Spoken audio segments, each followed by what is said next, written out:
వి gold trusted gold buyers తాకట్టులో ఉన్న బంగారాన్ని విడిపించి ఈ రోజు ఉన్న మార్కెట్ ధరకే కొనబడును. మరిన్ని వివరాలకు సంప్రదించండి 7710772020. ఆదివారం 12 గంటల సమయంలో మోసపానిపేట తీరంలో సముద్రంలో లంగరేసినటువంటి ఒక అనుమాన పడవని ఈరోజు స్థానిక మత్స్యకారులు గుర్తించి మెరైన్ పోలీసులు సమాచారం ఇచ్చారు. వెంటనే మెరైన్ పోలీసులు స్థానిక మత్స్యకారుల సహకారంతో బోటుపై వచ్చి మనం ఏ బోటు మీద ఉన్నామో ఇదే లంగర్ వేసినటువంటి బోటు, ఇది బంగ్లాదేశ్కి చెందినటువంటి బోటుగా నిర్ధారించారు. ఇక్కడికి స్థానిక మత్స్యకారులతో మెరైన్ పోలీసు వచ్చేసరికి మాత్రం ఈ బోట్లో 13 మంది అపస్మారక స్థితిలో పడి ఉన్నారు.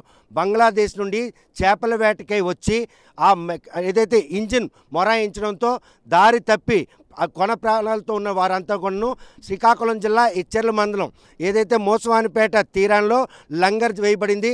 ఈ పడవలో ఉన్న 13 మందిని కూడా ప్రస్తుతం మెరైన్ పోలీసులు అదేవిధంగా కోస్ట్ గార్డ్ ఇంటెలిజెన్స్ విభాగం పూర్తిగా విచారిస్తుంది. ప్రస్తుతం ఈ బోటు అసలు చేపల వేటకు అనువైందా కాదా అన్నటువంటి విషయాన్ని ఆర్టీవీ మీకు చూపించే ప్రయత్నం చేస్తుంది. ఎప్పుడో పాతకాలం నాటి బోటు, ఇది మెకనైజ్డ్ బోటు. చూస్తే కనుక వారు 10 రోజులకు సరిపడ్డ ఆహారం తెచ్చుకున్నటువంటి సిలిండర్లు, అదేవిధంగా చేపలు నిక్షిప్తం చేసుకునేందుకు ఉన్నటువంటి బోట్లో ఉన్నటువంటి సౌకర్యాలు ఇవన్నీ కూడాను ఈరోజు ఈ బోటు చూస్తే కనుక పాతకాలం నాటి బోటుగా మనం పరిణామాలు తీసుకోవచ్చు. ఈ బోట్ను బేస్ చేసుకొని ఈరోజు మాత్రం వీరు ఏమైనా కూడా సంఘ విద్రోహ చర్యలు పాల్పడేందుకు వస్తున్నారా అన్న కోణంలో కూడా మెరైన్ పోలీసులు మాత్రం ఈరోజు పూర్తిగా దర్యాప్తు చేస్తున్నారు. ప్రస్తుతం లోపల ఇంజిన్ మొరాయించిందని చెప్పారు కదా, అసలు ఆ ఇంజిన్ మొరాయించిందా లేదా అనే విషయం కూడా మనం లోపలికి వెళ్ళే ప్రయత్నం చేస్తాం. ప్రస్తుతం మాత్రం వారికి ఉండేటటువంటి క్యాబిన్ ఇది. ఈ క్యాబిన్లో వారు మాత్రం లోపలికి వస్తుంటారు. ఈ లోపలికి వచ్చిన తర్వాత ఏదైతే ఈ లోపలికి వచ్చిన క్రమంలో ఇది బోటుకు సంబంధించిన బేస్ ఇంజిన్. ఈ బేస్ ఇంజిన్ మాత్రం బోటు బయలుదేరినప్పుడే ఖరాబ్ అయిందని ఆ మత్స్యకారులు అందరూ చెప్పడం జరిగింది. ఈ విషయంపై మాత్రం క్షేత్రస్థాయిలో పరిశీలనకై వచ్చినటువంటి పోలీసులకు మాత్రం ఇంజిన్ మొరాయించినట్టయితే బంగ్లాదేశ్ భూభాగం మీద కాకుండా లంగర్ వేయకుండా ఇటు ఒడిశాతో పాటు ఆంధ్రప్రదేశ్లోని శ్రీకాకుళం జిల్లా తీరం దగ్గర వీళ్ళు లంగర్ వేసేందుకు ఎందుకు దోహదపడ్డారు అంటే ఇక్కడ నుండి వైజాగ్ వెళ్ళి ఏదైనా విధ్వంసం సృష్టించడానికి వీరు ఇటువైపుగా ప్రయాణిస్తున్నారా? ఆ నేపథ్యంలో అనుకోని క్రమంలో ఈ బోట్ ఇక్కడ లంగర్కి చిక్కిందా అన్నటువంటి కోణం కూడాను పోలీసులు ఆరాధిస్తున్నారు. ప్రస్తుతం ఇంజిన్ చెడిపోయింది అన్నటువంటి సంకేతాలు ఉంటే ఆ ఇంజిన్ చెడిపోయిన విషయాన్ని మాత్రం తోటి మత్స్యకారులకు కానీ వారి బంధువులు కానీ తెలియచేయాలి. తెలియచేయకుండా 20 రోజులుగా సముద్రంలోనే పడవను నడుపుతూ ఈరోజు చివరికి మోసవానిపేట తీరంలో మాత్రం లంగరకు అనువైన ప్రదేశం దొరికిందని వారు చెప్పడం వెనుక ఆంతర్యం మాత్రం చాలా ప్రశ్నలు ఉత్పన్నం అవుతున్నాయి. ఎందుకంటే వారికి ఉన్న మొబైల్ ఫోన్లు అన్ని స్విచ్ ఆఫ్ ఉన్నాయి. మరోవైపు చూస్తే కనుక స్విచ్ ఆఫ్ అవడంతో పాటు కనీసం ఇంజిన్ కనుక మొరాయించినట్టయితే బోట్ యజమానికి కానీ లేకుంటే కనుక వేరే చెప్పాలి. చూస్తే కనుక అవసరమైనటువంటి ఇంధనం అంటే ఆయిల్ కూడా సమృద్ధిగా ఉంది. అయినప్పుడు కూడా ఇంజిన్ మొరాయించిన విషయాన్ని బోటు యజమానికి కానీ వారికి చెప్పకుండా ఇలా దారి తప్పి చివరకు ఈ ప్రాంతానికి రావడం ఎంతవరకు సమంజసం? ప్రస్తుతం చూస్తే కనుక ఇంజిన్ పార్ట్ మనం చూసాం. ఇంజిన్ తర్వాత లోపలికి బయటికి వెళ్ళే ప్రయత్నం చేస్తున్నాం. ఈ బయటికి వెళ్ళే క్రమంలో ఇంజిన్ మొరాయించిన విషయాన్ని యజమానికి తెలియకుండా 20 రోజులుగా ఇంతలా వేతనలు పడాల్సిన అవసరం ఏముంది? ఇటువంటి అనుమానాలు మాత్రం తలెత్తున్నాయి. ప్రస్తుతం ఈ బోటు చూస్తే కనుక పాతకాలం నాటి బోటును తలపిస్తోంది. వారు చెప్పిన మాటలకి ఈ బోటు చేపల వేటగా అనువైందా కాదా అన్నటువంటి ప్రశ్న కూడా తలెత్తున్నాయి. ఎందుకంటే అధునాతన యంత్రాలతో కూడుకున్నటువంటి ఈరోజు బోట్లు అందుబాటులోకి వచ్చాయి. అయినప్పుడు కూడా ఇటువంటి పాతకాలం నాటి బోట్ని చేపల వేటకి తీసుకొని వచ్చి ఆ ముసుగులో వీరేమైనా విశాఖపట్నం వైపు వెళ్తున్న క్రమంలో అనుకోని నేపథ్యంలో ఈ బోట్ ఇక్కడ లంగర వేయబడిందా అన్నటువంటి ప్రశ్న తలెత్తుంది. ప్రస్తుతం చూస్తే కనుక స్థానిక మత్స్యకారులు ఉన్నారు. అసలు ఈ బోటు చేపల వేటకు అనువైంది కాదా అవునా అనే విషయం చూస్తే కనుక ఈ బోటు చూస్తే ఎన్నాళ్ళ క్రితం కట్టుంటారు అనుకుంటా. ఒక 30 సంవత్సరాల క్రితం కట్టినట్టు, 30 సంవత్సరాల క్రితం కట్టినట్టుగా ఉంది బోటు. కాకపోతే ఇది అవునా కాదా అన్నది కూడా మీరు అందరూ తెలుసుకోలేని విషయము. అది అంటే చూస్తే ప్రస్తుతం ఇదేనా చేపల వేటకు అనువైగా ఉంది అసలు బోటు? ఆ ఇంజిన్ చూస్తే పాతకాలం లాంటి ఇంజిన్ లాగా ఉంది. ఆ ఇంజిన్ చూస్తే పాతకాలం లాంటిదే అని, కాకపోతే అనుకూలం అయితే లేదు వేట విషయం. ఎందుకంటే అది మన బంగాళ ఇది కాబట్టి మనకి ఏ విధంగా ఉందని కూడా మన ప్రస్తుతం తెలియజేసుకోవాల్సింది ఏంటంటే మనం బాగా పరిశీలించి మనం నిర్ధారించి మనం చేయవలసిందే కోరుకుంటున్నాం. అంటే వాళ్ళు మత్స్యకారులు అనడానికి ఇక్కడ ఈ బోటుకి ఏమైనా సంబంధం ఉందా అసలు ఈ బోట్ చూస్తుంటే? బోట్ అయితే ఏమి లేదు, మత్స్యకారులకు సంబంధించిన విషయమే కాదు. ఎందుకంటే వాళ్ళకి ఈత అడిగాం కూడాను, ఈత కూడా రాదని ఇస్తారు ఎవరికి కూడాను. మేము చాలా బాధపడి వాళ్ళకి తీసుకొని రావడం జరిగింది. ఎందుకంటే మెరైన్ పోలీసులు ఉన్నారు కాబట్టి వాళ్ళ సహకారంతో మేము తీసుకొని రావడం జరిగింది వడ్డీకి. వాళ్ళు కూడా ఈత కూడా రాలేదు, వాళ్ళకి అడిగాం కూడాను, ఈత కూడా రాదట వాళ్ళకి. అయినా సరే మేము ప్రాణాలు తెగించేసి మేము తీసుకురావడం జరిగింది. ఆ క్షణం మీకు సమాచారం తెలిసిన వెంటనే మెరైన్ పోలీస్ సమాచారం ఇచ్చారు. వాళ్ళు వచ్చిన తర్వాత ఇక్కడికి వచ్చేసరికి వాళ్ళ పరిస్థితి ఎలా ఉంది? బాగా చావు బతుకుల్లో ఉన్నట్టుగా అనిపించారు. దాన్ని బట్టి మేము చాలా చేయడం కూడా జరిగింది. అన్ని ఏర్పాట్లు కూడా చేయడం జరిగింది. దాన్ని బట్టి ఈ పడవ ప్రస్తుతానికి చూస్తున్నాం మనం క్షేత్రస్థాయిలో. అసలు చేపల వేటకైనా అనువైనటువంటి పాతకాలం నాటి పడవ, అందులోనికి సముద్రంలో వేటకు వెళ్ళడం, 10 రోజులు వేట కోసం తెచ్చుకున్న సామాన్లు ఉన్నాయి. ఇంజిన్ మొరాయించింది అన్నారు. ఇంజిన్ మొరాయించిన వెంటనే యజమానికి చెప్తారు కదా. ఇప్పుడైతే సెల్ ఫోన్ మొబైల్ స్విచ్లో అయిపోయింది. కానీ చెప్పకుండా ఇంత దూరం రావడం వెనక ఏమైనా ఉందనుకోవచ్చా? కానీ ఇంచుమించు 2000 కిలోమీటర్ల దూరంలో ఉంటుంది. ఇంత దూరం రావడానికి కూడా మనకి అనుమతి ఇది అయింది కాదు, పరిశీలించింది కాదు. కాకపోతే దీన్ని బట్టి సరైన మన నిర్ణయం తీసుకోవాల్సిందని ప్రభుత్వంకి కోరుకుంటున్నాం. ఎందుకంటే మేము చాలా జీవపోషాతంగా మేము సముద్రంలో సాగుతున్నాం కాబట్టి వెళ్తున్నాం కాబట్టి మాకు ఏదైనా ప్రమాదం జరగవచ్చు. మీరు అందరూ కూడా సహకరించేసి దీన్ని సరిప్రకంగా మీరు చేసుకోవాలి అని ప్రార్థిస్తున్నాం. చూస్తే కనుక ప్రస్తుతం ఏదైతే ఈ పడవ చిక్కుకుందన్న విషయం తెలిసిందో, లంగర వేసిన పడవను గమనించినటువంటి స్థానిక మత్స్యకారులు వెనువెంటనే మెరైన్ పోలీసులను తీసుకొని రావడం జరిగింది. ఆ 13 మంది కూడా అపస్మారక స్థితిలో ప్రాణాలు ఫలంగా పెట్టి వాళ్ళని కాపాడడం జరిగింది. కాకపోతే అప్పట్లో వారిని అడిగే క్రమంలో మాత్రం తమకు ఈత కూడా రాదని చెప్పడం మాత్రం తోటి మత్స్యకారులుగా పలు అనుమానాలు తలెత్తున్నాయి. 10 రోజులు వేటకే వచ్చిన వాళ్ళు మాత్రం పాతకాలం నాటి బోట్ను పట్టుకొని ఈత రాని వాళ్ళు ఎలా మత్స్యకారులు ఈరోజు సముద్రంలో వేటకెళ్తారు? ఈ పరిణామాలన్నీ కూడా చాలా ప్రశ్నలు తలెత్తున్నాయి. ప్రస్తుతం ఇప్పుడు ఈ బోట్ చూస్తున్నాం కదా బాబాయ్, ఈ బోట్తో పాటు వాళ్ళని కూడా చూసా క్లోజ్గా. వాళ్ళు నిజంగా మత్స్యకారులు అని అనుకోవచ్చు? అసలు మత్స్యకారులు కాదు, ముసల్మాన్లు అండి. వాళ్ళు ముసల్మాన్లు, మత్స్యకారులు కాదు, ముసల్మాన్లలో. అంటే వాళ్ళు చేపల వేటకు వచ్చారు. ఈ పడవ ఏమైనా అసలు చేపల వేటకు అనువైందా? పాత వాళ్ళకి వచ్చింది మరి వేటకు వచ్చిన అంత అంటారు, వేటకు వచ్చిన అంత అంటారు. మరి ఇంక మేమేం చేస్తాం? వేటకన్నా వచ్చిన అంత అంటారు. 20 రోజులు అయిపోయింది అంత అంటారు. 22 రోజులు అయిపోయింది. ఎక్కడెక్కడికి వచ్చేస్తారు చూడు 22 రోజులకి తేలుకొని. సుమారు 2000 కిలోమీటర్లు. అంటే వాళ్ళందరినీ కళ్ళు కప్పి వచ్చి ఇక్కడ అనుకోకుండా చిక్కున్నారు అనుకోవచ్చు. ఇక్కడ ఈ లంగర్ అనుకోకుండా సిక్కరలు. చూస్తే కనుక ప్రస్తుతం మాత్రం అనుకోని వాతావరణం వారిని మాత్రం ఈరోజు ద్విత్వ రూపంలో ఈ బోటు మాత్రం ఇక్కడ లంగరకు అనువైనటువంటి ప్రదేశంగా నిర్ధారించబడింది. సుమారు బంగ్లాదేశ్ నుండి 22,000 కిలోమీటర్లు 20 రోజులుగా ప్రయాణం చేసి అపస్మార స్థితిలో తెచ్చుకున్న ఆహారం కూడా అయిపోయినా కూడాను ఉన్నటువంటి వేటపట్ల చేపలు తినుకుంటూ బ్రతికి బట్టకట్టారు.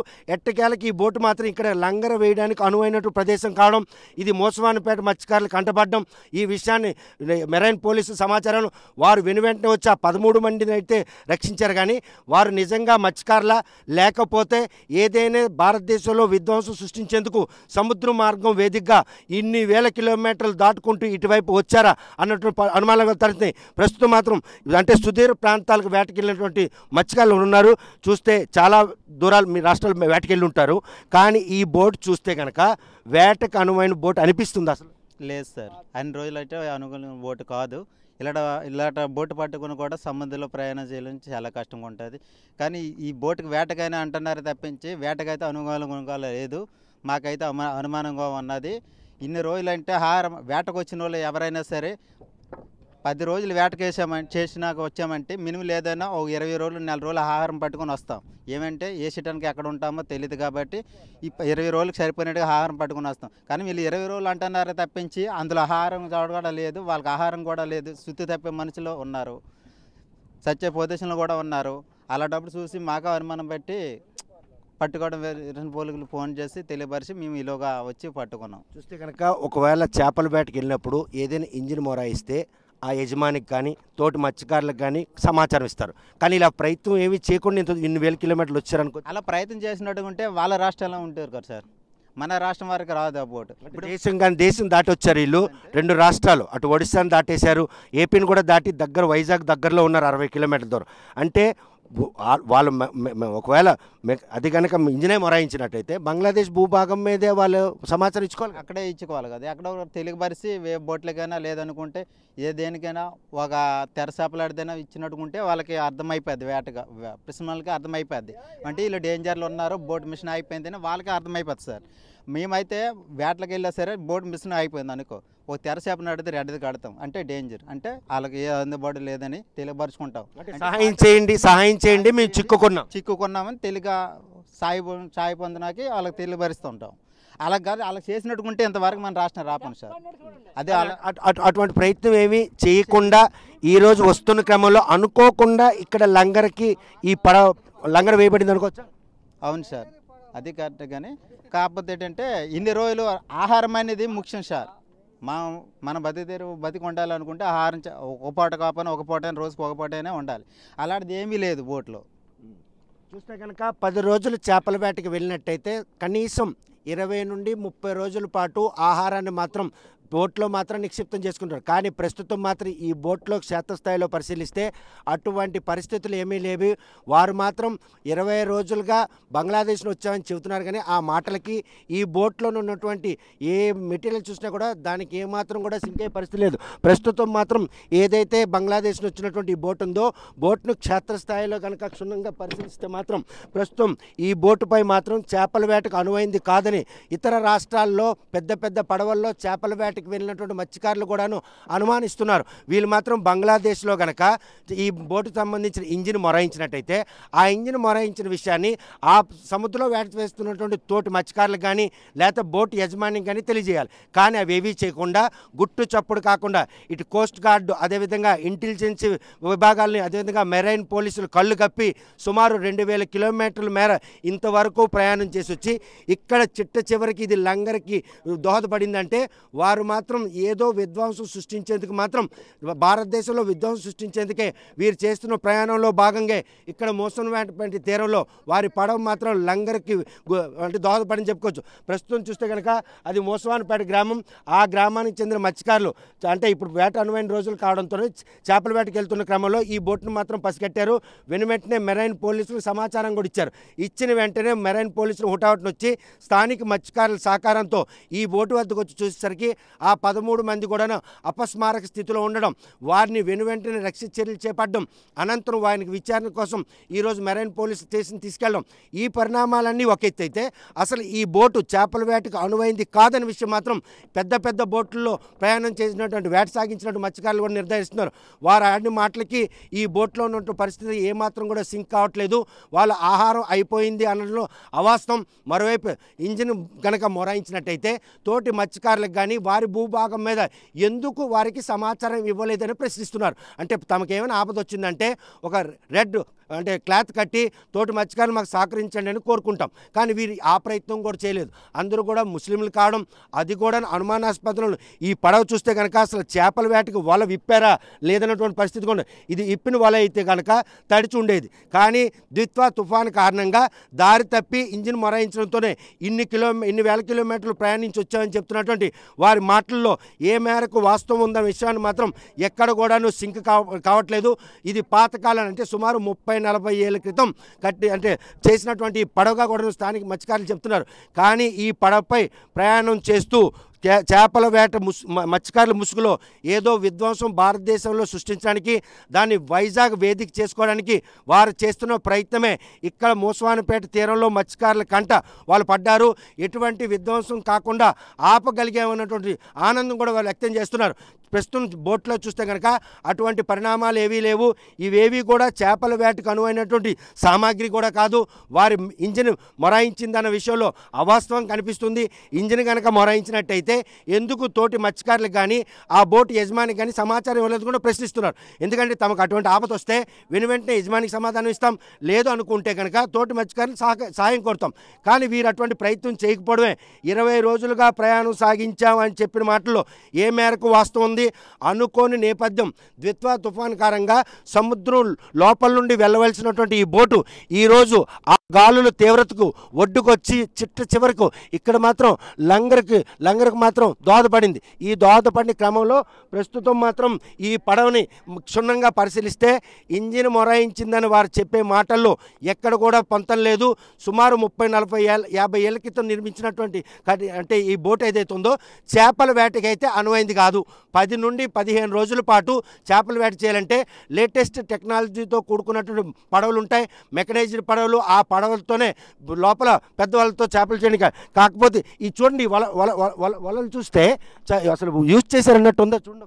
లేదు సార్, ఇంకా వేటకి చేయనట్టుగా అవుపిస్తుంది. చేపలు కూడా ఇందులో ఏం లేవు. మరి దాన్ని బట్టి మనం పరిశీలించుకోవడమే. పాతకాలం నాటి వల్ల అది అప్పుడు పాతకాలం నాటి వాళ్ళే సార్. మన దగ్గర అయితే ఇవాళ ప్రస్తుతానికి అప్పుడు పూరం ఉండి సార్, కానీ ఇప్పుడైతే ఏం లేవు ఇవి. అంటే వేట చేసే ప్రయత్నం కూడా చేయలేదనడానికి వాళ్ళ పూర్తిగా అలా కప్పుకుని ఉండిపోవడం, అంటే టైట్గా ఉండిపోవడం, అంటే ఉండిపోయింది మాట. విడిచిపెట్టలేదు ఇల్లు సముద్రంలో వాళ్ళు విడిచిపెట్టినట్టుకుంటే వేరేలాగా ఉంటుంది, తడిసికుండా ఉంటూ ఇంకా అక్కడ శామను ఉంటాయి. వీటింటే ఎలాగేసిందో అలాగే ఉన్నది కాబట్టి ఇది చూస్తే కనుక బోట్లో ఉన్నటువంటి ప్రతి అంశాన్ని కనుక పరిణామాలు తీసుకుంటే మాత్రం వాళ్ళు మత్స్యకారులే కాదు అన్నటువంటి నిర్ధారణ మాత్రం రావాల్సిన అవసరం ఉంది. ఎందుకంటే 20 రోజులుగా చేపల వేట చేయకుండా ఇలా వల ఎక్కడిదక్కడే నిక్షిప్తం చేసి వారు చేపల వేటకు వచ్చిన క్రమంలోనే ద్విత్వ తుఫాను కారణంగా దారి తప్పి ఈ తీరాన్ని కొట్టుకొచ్చామని అధికారులకు సమాధానం ఇస్తున్నారు. ఆ సమాధానం ఇచ్చిన దాంట్లో కనీసం బోట్లో వాళ్ళు వేట చేస్తే చేపలైనా ఉండాలి, లేదనుకుంటే ఇంజిన్ మొరాయించినట్టయితే యజమానికి సమాచారం. ఈ ప్రయత్నాలన్నీ ఏవీ చేయకుండా చిట్ట చివరికి వారు చేసే విధ్వంసం విషయంలో మాత్రం ఏదో గోప్యం దాక్కుని ఉంది. 2012 జనవరి 4వ తేదీన డొంకూరు వద్ద 19 మంది బంగ్లాదేశ్ మత్స్యకారులు పట్టుబడ్డారు. ఆ రోజు మాత్రం వాళ్ళు మత్స్యకారులే అని ఏదైతే బంగ్లాదేశ్ ఎంబసీకి ఇండియా ఎంబసీ సంప్రదించిన తర్వాత వారి తాలూకా నేర చరిత్రను పరిగణనలో తీసుకున్న అనంతరం వారిని మాత్రం మళ్ళీ బంగ్లాదేశ్ పంపించడం జరిగింది. కానీ ఈ 13 మంది విషయంలో మాత్రం ఈరోజు నేర నిర్ధారణ వారికి ఉన్నటువంటి నేర చరిత్ర ఏముందన్న కోణంలో కూడా బంగ్లాదేశ్ ఎంబసీతో ఇండియన్ ఎంబసీ కూడా సంప్రదిస్తుంది. మరో చూస్తే కనుక వీరికి సంబంధించినటువంటి ఎవరి బంధువులు తాలూగా సమాచారం కూడా ఇప్పటి వరకు ఎవరు అంటే అధికారులకు ఎవరికి మెరైన్ పోలీసులకు కానీ కోస్ట్ గార్డుకి కానీ ఇంటెలిజెన్స్ వర్గాలకు కానీ ఆ 13 మందికి సంబంధించిన బంధువులు ఎవరు, వాళ్ళు ఏ ప్రాంతానికి చెందినవారు, ఇవేవి కూడా సమాచారం లభించలేదంటే వీరి వెనక మాత్రం ఏదో విధ్వంసం సృష్టించేందుకు వినియోగించినటువంటి 13 మందిగానే భావిస్తున్నారు. బోట్లో ఏవైనా కనుక వారికి సంబంధించినటువంటి విధ్వంసం సృష్టించే సంబంధించినటువంటి ఏమైనా వెపన్స్ ఉన్నాయంటే అవి కూడా లేవు. కేవలం ఇవి భూభాగం మీద అంటే వైజాగ్ చేరేందుకు వారు చేస్తున్న ప్రయత్నంలో భాగమే ఈ బోట్ను మాత్రం వేదిక చేసుకున్నారు. ఈ వల కూడాను ఇప్పకుండా 20 రోజులు అంటే వేట సాగకుండా ఇంత దూరం వాళ్ళు రావడం వెనుకున్నటువంటి ఆంతర్యం ఏంటి? ఎట్టకేలకు ఇక్కడ లంగర వేయబడింది. వాళ్ళు లంగర వేయాలనుకుంటే అంటే ఇంజిన్ కనుక మొరాయించినట్టయితే బంగ్లాదేశ్ భూభాగం మీదే సముద్ర మార్గంలో లంగర వేయాలి. కానీ ఇటు ఒడిశా దాటి ఇక్కడ ఒడిశా నుండి 140 కిలోమీటర్లు శ్రీకాకుళం వైపు రావడం, ఈ పరిణామాలన్నీ కూడాను పెద్ద అనుమానమే తలెత్తుతుంది. ఈ అనుమానాలన్నీ నివృత్తి కావాలంటే వారు ఎవరు, ఏ ప్రాంతానికి చెందినవారు, వారి బంధువులు ఎవరనే విషయాన్ని మాత్రం కూలంకూలంగా దర్యాప్తు చేయాలి. కాకపోతే ప్రస్తుతం మాత్రం వారిపై ఏదైతే సముద్ర జలాల్లో అక్రమంగా చొరబడ్డారన్నటువంటి కేసు నమోదు చేసి వారిని రిమాండ్ కూడా పంపించడం జరిగింది. ఈ రిమాండింగ్ కనుక పంపించిన నేపథ్యంలో వారికి సంబంధించిన మూలాలు కనుక బయటికి రాకపోతే మాత్రం ఈ 13 మంది వెనుకున్నటువంటి నేర చరిత్రని ఎవరు బయట పెడతారో, వారి బంధువులు ఎవరు, ఏ ప్రాంతానికి చెందిన ఈ ప్రశ్నన్నింటిని కూడా సమాధానం కావాలి.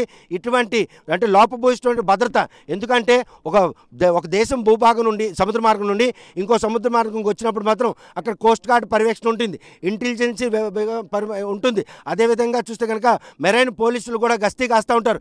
వీళ్ళందరినీ తప్పించుకొని బంగ్లాదేశ్ నుండి శ్రీకాకుళం జిల్లా ఏదైతే మోసవానిపేట తీరంలో ఆ పడవ లంగర వేయబడింది అంటే చాలా అనుమానాలు తలెత్తినాయి. పడవలో మాత్రం ఈరోజు చేపల వేటకు అనువైనటువంటి పడవ కాదు, వాళ్ళు చేపల వేట చేసి ప్రక్రియ చేయలేదు, తెచ్చుకున్న ఆహారం అయిపోయింది అంటున్నట్టు వాస్తవమే ఉంది.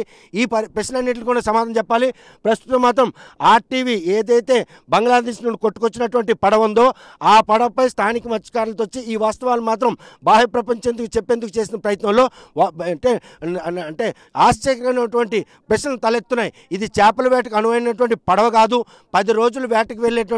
పడవ అంటే అది ఎలా ఉంటుంది. మేము కూడా వేటకు వెళ్తుంటాం, వాళ్ళు లేటెస్ట్ ఇంజన్లు కావచ్చు బోట్లతో తయారు చేసినటువంటి బోట్లు ఇస్తారు. కానీ ఈ బోటు మాత్రం ఎప్పుడో పాతకాలం నాటి బోటు, చేపల వేటకు అనువైన కాదు. వల అయితే మాత్రం ఇప్పటివరకు ఇప్పే పరిస్థితి లేదు, వాళ్ళు తెచ్చుకున్నట్టు ఆహారం అయిపోయిందని చెబుతున్నారు.